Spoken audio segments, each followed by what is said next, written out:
Our sources today, they take us deep inside the legal and social machinery of medieval violence. We're focusing on a system that was, well, it was meticulously designed not just for punishment. No, not at all. It was designed for systematic, total destruction. Exactly. But before we get into the legal codes and the cruel geometry of the state, we really need to understand what was at stake for the accused on a human level. We do. We're going to start in the year 1379 with a woman named Eliana. Historians found her story, and it's just meticulously documented in the official chronicles of a noble house. And the accusation itself is so telling. It is. She was accused by her husband of adultery, a charge she denied completely. Her supposed crime. She had a long conversation with the local nobleman. About what? About the volatile state of their local finances, a topic that was, according to her husband, completely outside the bounds of appropriate female conversation. So her crime was curiosity, intellectual engagement. Precisely. And after that accusation, she was held. For 6 days, she was trapped in this small, frigid stone cell underneath the castle keep. Horrible conditions, I imagine. Damp, cold, and the only light she had, her only connection to the world, was this tiny opening at ground level. That's where they'd pass her stale bread and a little water. And then something changed. On the 7th day, the sounds changed. She heard the scrape of a trowel, the unmistakable sound of wet mortar being spread. Oh, no. They were sealing the opening. They were walling her in, alive. She pushed herself against the floor, pressed her face to that shrinking gap, and just screamed her pleas of innocence to the castle steward, the very man who put her there. Begging him to listen. Begging him. Insisting her husband was just using the charge to seize her property. And the steward, What did he do? he just walked away. Wow. Stone by stone, the light was extinguished, her voice eventually broke, and it was replaced by just this terrifying sound of total silence and darkness. So she wasn't executed. No, she was condemned to a death by isolation, by sensory deprivation. The record confirmed she survived for 42 days in that absolute blackness, losing track of time, descending into madness, before finally dying on that cold, damp floor. That horrific, specific story, Eliana's final 42 days, that's a really crucial, visceral entry point for this deep dive. It has to be. Because our sources, and we're talking court records, church archives, the legal codes of the time, from the 13th all the way to the 16th centuries, they all show that her fate, while it's uniquely cruel, it was part of a much larger systemic architecture of control. And that's our mission today, isn't it? It is, to examine this architecture. The standardized, almost bureaucratically implemented methods used in medieval Europe to punish women accused of infidelity. We're going to trace these methods from the very first accusation right through to the complete social and physical destruction of the person. Right. And the core insight we get from all these sources is this. The treatment of these accused women, it wasn't just a series of violent acts by angry people. No, it was a process, meticulously codified in law and enforced by the state and the church. It was systematically worse than just a simple execution or common torture. Yeah. It was a process of complete, normalized, institutionalized destruction. We're looking at a civilization that carefully planned how to eliminate a person's existence while keeping their body alive as a cautionary tale. A living warning. A living warning. Ah. So let's start with the legal mechanism that made all of this possible. The sources describe a legal structure that wasn't just biased against women. No, it was fundamentally designed to make conviction almost inevitable once an accusation was made. And it all starts with the weight given to the accuser. It does. What's crucial to understand about medieval law, especially around marriage and morality, is the concept of patria potestas. It's this idea of the absolute power of the male head of the household. A holdover from Roman law. Exactly, and it was heavily reinforced by the church. So the husband's word carried this absolute, almost divine authority. In these cases, his accusation was treated as truth by default. Okay, so let's be clear on this. If a husband, for whatever reason, jealousy, malice, or as we'll get into, pure financial gain, said his wife committed adultery, the court essentially began the trial with the assumption she was guilty. That's precisely it. The burden of proof was completely inverted. Instead of the husband having to prove her guilt, the wife was often forced into this impossible position of having to prove her innocence against his uncontested word. And the law just saw his interpretation of her behavior as reality. It did. And because the social definition of adultery was so incredibly broad, this power was just immense. Which leads to this terrifyingly low standard of proof. The sources, they paint a picture where guilt wasn't based on evidence. Not at all. No physical evidence, no eyewitness accounts. It was based on the mere appearance of impropriety. What are some of the most chilling examples the sources give for what counted as suspicion? I mean, they're extraordinary. We see these trivial behaviors that could lead to systematic ruin. Merely being seen talking alone with a man who was not her husband was enough. Just talking to someone. Yes. The records mention women being condemned for smiling too freely at a neighbor, for laughing too loudly in public, for lingering at the community well or the market for just a little too long. Or, in Elena's case, showing interest in a topic outside her narrow domestic sphere. Exactly. If she was curious about state finances, that could be twisted into seeking knowledge that was inappropriate for her station, which then led to the suspicion of moral deviation. The law was basically criminalizing natural human behavior. Yay. But I have to ask, was there no check on this system? Could a magistrate or a church official not step in and demand some kind of concrete evidence? This is where we get to the economic incentive, which frankly often trumped any moral pretense. While sure, some magistrates might have preferred stronger evidence, the legal codes actively undermined any need for it, especially when money was involved. So the system wasn't just about controlling women, it was also designed to reward men financially for exercising that control. Yes. Let's talk about the dowry. If a marriage was dissolved because of proven adultery, and remember, the system made conviction highly probable, the husband was legally entitled to keep all the marital property. Everything. Everything. But most critically, he kept the wife's dowry.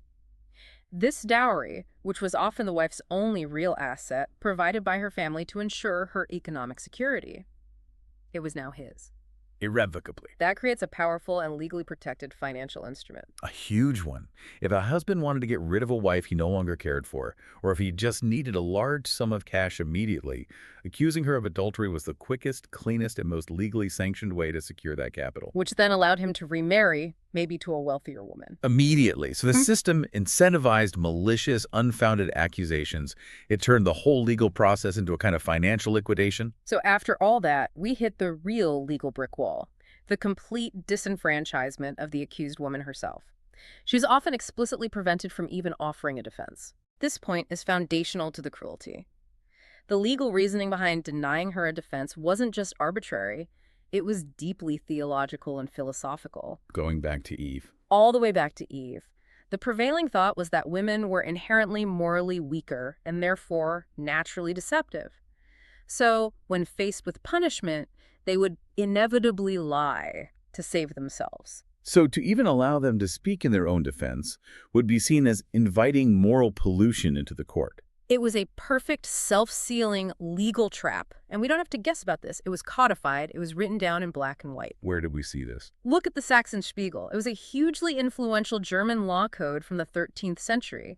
The text explicitly stated that a wife's defense against adultery was inadmissible. Why? Because women are inherently prone to deception. It wasn't left to a judge's interpretation. It was stated as legal fact. That's a 13th century text. Did that principle soften over time? Did it evolve as we move toward the Renaissance? Absolutely not. And this is why the sources are so powerful, because they show the stubborn, tenacious staying power of this view. This principle was rigidly reinforced by the Carolina. The criminal code of the Holy Roman Empire. Right, established in 1532. The Carolina was vital because it standardized criminal law across this vast, politically fragmented area from the Baltic all the way down to the Alps. And it cemented this rule. It cemented the rule that a woman's voice in her own moral trial counted for nothing. It institutionalized this systematic destruction across major parts of Christian Europe for centuries to come. So it wasn't a local medieval aberration. It became the imperial standard for enforcing male authority. The system was complete. The husband had the incentive, the dowry. The law provided the means, that low standard of proof, and the legal framework silenced the victim with an inadmissible defense. The perfect machine. So once the conviction was secured, the punishment began. And the sources make it very clear that the goal shifted from, let's say, legal enforcement to a kind of social engineering. That's exactly right. The courtroom was the mechanism of legal ruin, but the public square was the arena for normalized control. The moment the sentence was passed, the punishment was transferred to the community. Always. The first punishment was always public and visible. It was designed to be a terrifying theatrical performance, witnessed by every single resident. To ensure that every woman understood the consequences. The consequence of deviation, or even just the consequence of attracting her husband's anger. The sources detail something they call the parade of shame, which often involved extreme physical violence right from the very start. Yes. The accused woman was often literally dragged from her home. In records from southern Germany and Austria, this wasn't a metaphor. She was pulled through the streets, sometimes by her hair or with a rope tied around her waist. So the physical degradation started before she even reached the pillory. Oh, absolutely. The sources describe her scalp bleeding, her clothes being torn from her body, her skin being shredded against the rough cobblestones while the crowds jeered. And then came the ritual of the whipping, which turned this slow march into sustained torture. She'd be forced to walk, often completely naked or just in rags, through every single street in the village or town. And right behind her was a designated man, the executioner, or maybe the local bailiff, Doing what? rhythmically striking her back and legs with a heavy leather whip at almost every step. This wasn't a single brutal blow. It was a rhythmic, calculated series of strikes designed to maximize pain over distance. And the road itself was planned for maximum exposure. Absolutely. The authorities mapped the route to make sure every segment of the population saw it. The laborers in the workshops, the merchants in the central square, everyone. The goal was to break the skin, reduce the woman to a state of suffering, and demonstrate the power of the state and the husband all at once. And before or during this parade, there was this symbolic destruction of her identity through the shearing of her hair. Why was hair so central to her social status? In medieval society, a married woman's hair was a profound marker of status, of respectability, and femininity. It was often worn covered or carefully braided. To forcibly shear it was to strip her of all of that, It marked her as something else. as sexually available or morally degraded. And crucially, the sources specify the tool they used. Dull sheep shears, not sharp scissors designed for human hair. So the intention was to inflict maximum discomfort. Absolutely. The shears would pull and tear and rip the hair out by the roots, often causing blood to run down her neck. It was a deliberate act of degradation, symbolizing the erasure of her previous life and marking her as a permanent outsider. Once she was physically exhausted, beaten, stripped, and shorn, she was often placed in the pillory, particularly in England and parts of Germany. Right, and this is where you get the element of participatory violence. And the pillory itself wasn't just about restraint. It was designed for intentional physical agony. This setup was calculated to cause the most suffering without actually killing her. It was a heavy wooden framework that held her head and hands. She often had to stand bent over for hours, typically 3, but sometimes longer. Which would make it hard to breathe. Very difficult. The tight constraints on her neck and hands, combined with the extreme back pain, made breathing shallow. She was held immobile, defenseless, and completely exposed to the community. And the community was compelled to participate. It wasn't just tolerated, it was encouraged. It was required. Refusing to join in was, in itself, a risky act. If you stood by silently, you were suspected of sympathy, or maybe of harboring similar moral failings. So every respectable citizen felt compelled to demonstrate their piety by actively engaging in the assault. They weren't just onlookers. They were executioners in miniature. What were the typical things they hurled at her? The sources detail some truly disgusting materials. The crowd would gather materials specifically for the pillory. They'd throw soft, degrading items first. Rotten vegetables, spoiled eggs, thick mud mixed with animal excrement. Horrifying. And, most horribly, the full contents of chamber pots, which would splatter across her face and body, covering her in filth and waste. The stench alone, coupled with the pain, must have been overwhelming. But the violence didn't stop there. No, they threw small stones. And this detail is critical for understanding the institutional calculation. The stones were large enough to inflict pain and draw blood, creating open wounds that would inevitably get infected later. But they were rarely large enough to kill her. Exactly. The authorities wanted her alive. They needed her to survive as a continuing, visible lesson to the rest of the town. This was controlled, calibrated violence. And beyond the physical attack, there was a psychological assault. The taunts and verbal weapons. They were designed to destroy her dignity, to shatter her sense of self-worth. They hurled epithets like faithless woman, adulterous whore, devil's bride. This constant, overwhelming barrage was intended to internalize the shame, to make her believe she deserved it. And this is where the systemic destruction extends into the next generation, the deliberate involvement of children. This is one of the darkest aspects detailed in the sources. Parents actively participated in the indoctrination of their own children.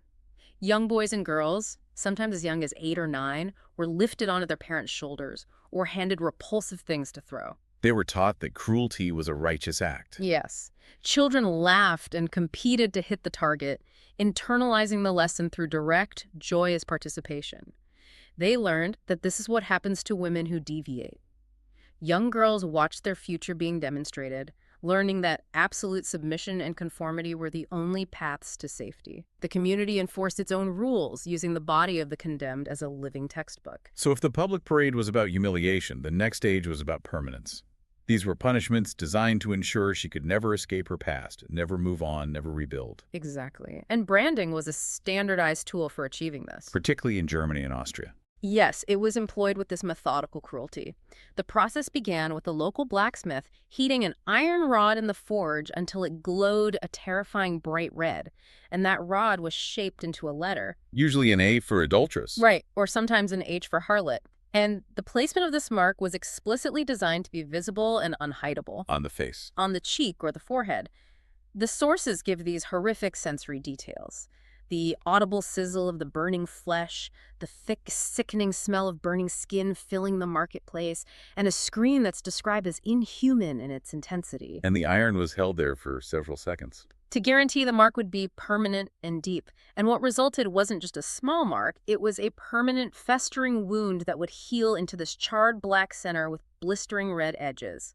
A thick, raised scar. The purpose wasn't just pain, it was social engineering. The ultimate act. The brand announced her disgrace immediately to anyone who saw her, anywhere she traveled. It was the state's way of ensuring she could never achieve anonymity or start a new life. And because the letters were standardized, her crime was legible in almost any town she fled to. Precisely. And in some areas, even this permanent mark wasn't considered enough. We have records of outright physical mutilation. We do. In medieval Germany, there are particularly gruesome accounts of cutting off the woman's left ear. How was this done? She'd be held down, and the person performing the act would use a crude, dull knife, often one meant for cutting thick leather or rope. They would have to saw through the tough cartilage, resulting in agonizing pain and massive blood loss. Then the severed ear. It was often just cast onto the ground where the crowd would immediately trample it, symbolizing the destruction of her capacity to hear temptation. So let's shift to England and France, where they used a different but equally calculated form of torture, the ducking stool. Right, which seems less permanent, but was just as devastating to the body. The mechanics were horrifyingly sophisticated.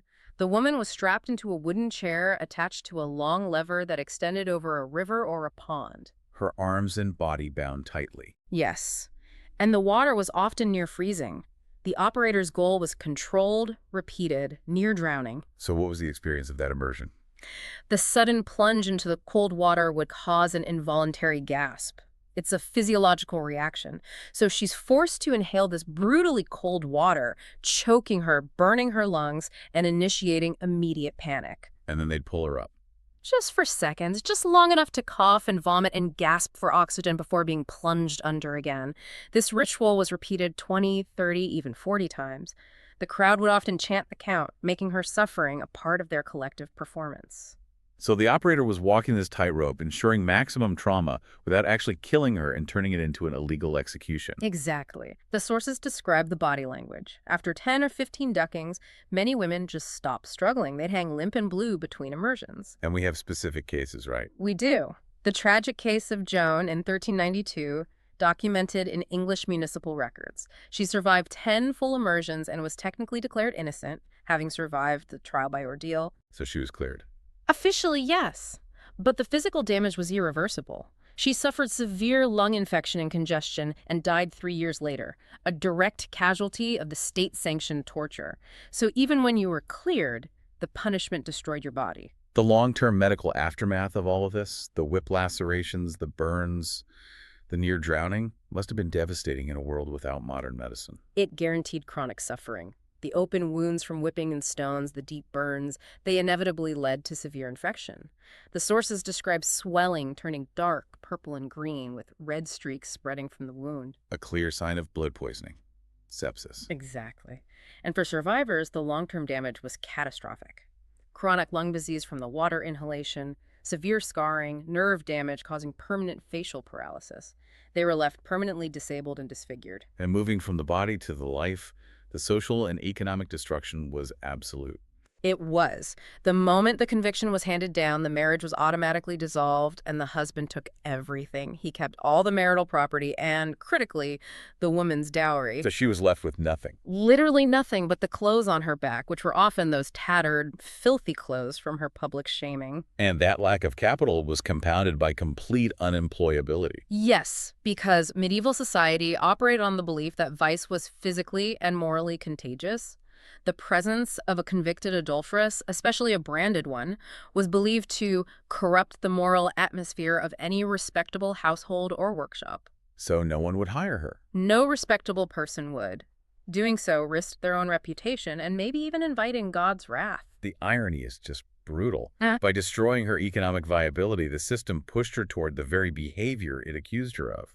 That's the tragic endpoint. The only work available was the most degrading and sequestered.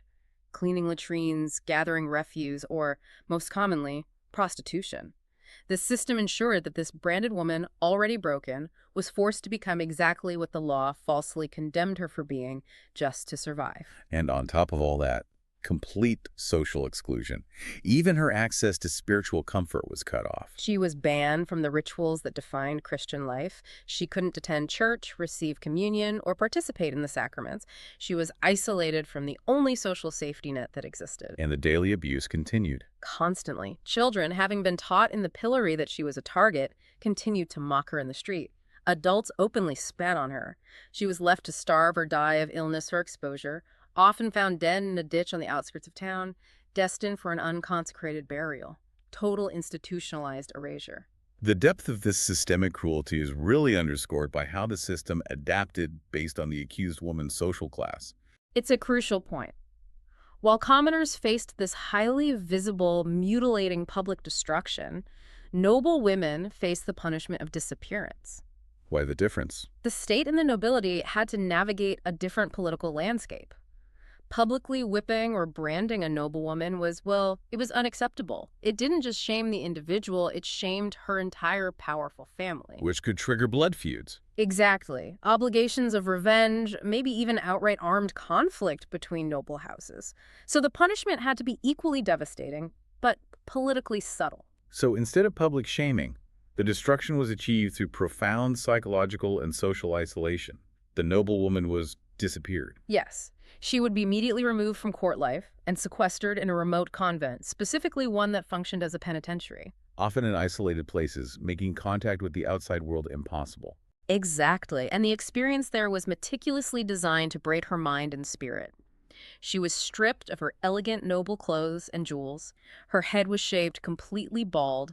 She was dressed in the roughest, coarsest woolen habit available and locked in a minimal, cold stone cell. And her diet was restricted? To one meager, unappealing meal a day. But the psychological torture was the truly unique cruelty of the convent system. What did that involve? The convent's goal was spiritual reformation through humiliation. The noblewoman was required to publicly confess her adultery, whether she did it or not, before the assembled nuns, not just once a day. How often? 7 times a day and night.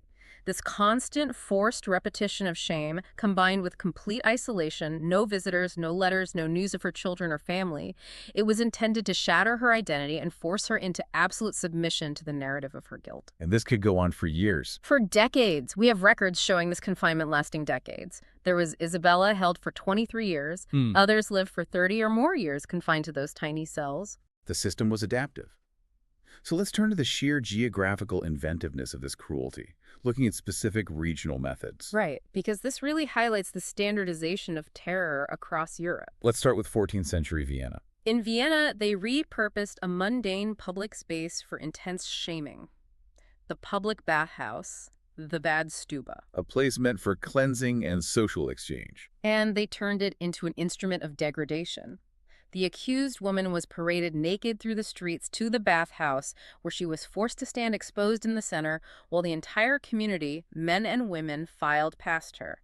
It reversed the nature of the space, turning it from a place of intimacy to one of extreme vulnerability. And in 15th century Nuremberg, the focus was on long-term, inescapable recognition. Yes, Nuremberg specialized in creating an inescapable identity. First, her hair wasn't just sheared, it was hacked away unevenly, leaving this jagged, messy, humiliating cut. But more importantly, she was dressed in a permanent, recognizable shame dress, the Schaunkleid. And she couldn't take it off. She was legally forbidden from removing it. This garment, often crudely sewn with bright identifying stitches, instantly marked her in any village or city she fled to. Moving to the Low Countries, what's now Belgium and the Netherlands, they had the trial by water, or the Rhine. This was basically execution disguised as divine sanction. The woman would be placed on a small boat that had been deliberately damaged, a hole cut in the bottom, or maybe it was just too small for the current. And then sent into the river. Right. The legal narrative was that God would save the innocent, but the overwhelming practical outcome was that the boat filled with water and capsized. Most women drowned. It was a legal loophole to execute inconvenient wives without the messy legality of a formal execution. And in southern France, we see the shame chair. A simple yet brutal device. This was an elevated, immovable wooden chair placed prominently in the town square. The woman was seated in it, completely naked and secured. Exposed to the elements and the public. For hours. And crucially, the chair's position ensured she was within reach of the public, exposing her not only to comments, but sometimes to physical touch and groping by men. She was immobilized and defenseless, a public statue of humiliation. And medieval England had its own parade method. Riding the mare. This was all about degradation and status reversal. The woman was placed backward on a horse or a donkey, facing the animal's tail, and paraded through the village. She was visually communicating that she had inverted the natural order. And they added another layer of cruelty. Sometimes they did. They would place stinging nettles, these prickly, painful plants, on the animal's back beneath her, inflicting constant stinging and pricking throughout the entire slow, painful parade. And finally, let's go back to Bavaria and Austria and the sheer mechanical brutality of the Frauenbad, the women's bath. The Frauenbad was a horrifying, custom-made device. It was an iron cage. The accused woman was placed inside, and the cage was lowered by a pulley into a river or a pond. And the water level was calibrated. It was. She could only breathe if she was standing upright. If she collapsed from exhaustion or weakness or the cold, the water level would rise above her head and she would drown. She was forced to stand for the entire time, constantly fighting gravity and exhaustion just to avoid death, while the community watched. It was torture designed to force endless exertion purely for survival. When you synthesize all of these sources, all these anecdotes and regional cruelties, a core, chilling truth emerges. It does. An utter irrelevance of the woman's actual innocence. That is the essential takeaway. The system wasn't designed to find the truth. It was designed to achieve the destruction of the accused, regardless of proof, in service of the husband's honor, his financial interests, or the Lord's need to maintain social control. Like we said at the start, the conversation that condemned Elena was about state finances, not infidelity. The mere possibility of accusation was enough to trigger this mechanism that was intended to erase her. Exactly. And the sources show that even after the punishment, the state and the church were obsessed with ensuring she could not escape her fate. Which led to these horrifying attempts to fight the mark. The fight was relentless, but the system was designed to be unbreakable. We have the case of a woman named Catherine in Bruges in 1401. She managed to save enough money, probably through begging, to pay a local barber surgeon to try to cut the brand off her cheek. Did it work? No. The attempt failed. The branding was too deep, leaving this raw, permanent scar tissue. And when the authorities discovered her attempt to evade justice, she was brought back to court. And the sentence. They rendered a chilling new sentence. She was branded a second time on the other cheek. She was left doubly marked, with absolutely no way to conceal her shame. And even for the noble women trapped in the convents, where escape was impossible, that desire for self-determination manifested in desperate acts. The convent records document widespread attempts at suicide, the ultimate escape.